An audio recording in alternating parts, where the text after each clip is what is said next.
Nyasha Mpani. I'm with the Data for Governance Alliance project based at the Institute of Justice and Reconciliation in Cape Town. We are a project that is EU to AU funded that seeks to enhance the realization of Agenda 2063. So we are here to attend a session that has been organized by the Pan-African Parliament, where we are engaging with the young parliamentarians who are part of the Youth Caucus of the Pan-African Parliament to discuss on the thematic on the theme of AU for this year, which is education, just to be able to explore ways on how best we can be able to enhance the quality of education on the continent. And about the education system, do you think we should have a uniform education system all over the country, all over Africa, that will help all the students? No, we do need to have an education system that is fit for the continent. And this is the reason why we came to present our data to be able to show the gaps that are there within the education sector and why Africa is lagging behind in terms of offering quality education to its learners.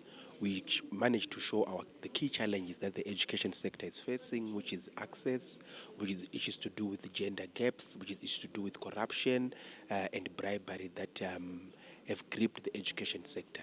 And these are some of the low-hanging fruits that are mitigating the continent from realizing an education that is fit for the continent.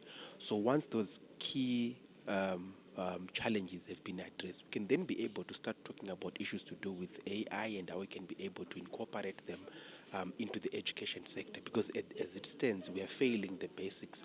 So how then can we start then speaking about incorporating AI into our education system when, for instance, we do not have the infrastructure at all for our kids to be learning? The data shows that majority of students in the rural areas, they do not have access to a public school.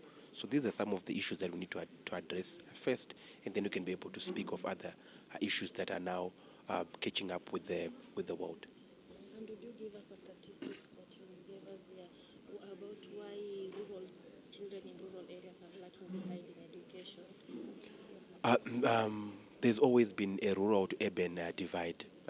Schools in urban areas, they tend to get funded more by the government than those in the rural areas. And this is where we were trying to encourage our policymakers to ensure that they also put their focus on the rural schools and the rural kids. We also encourage them that even when their budgets, national budgets, are being presented in their parliament, they need to take a look at the budget that is being offered to the Minister of Education and to be able to see if it's also adequate enough to ensure that it can address the shortages of schools in rural areas.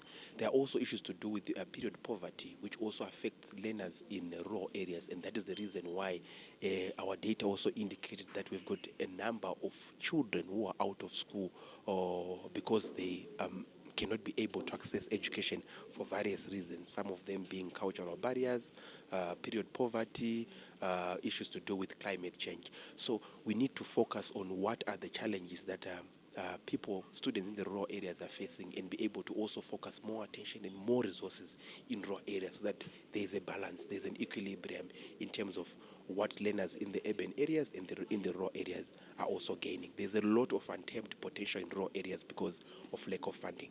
Yeah, and if you can add more, what got to this forum? Any challenges that the education system in Africa is facing that you can add that you believe this forum is going to solve?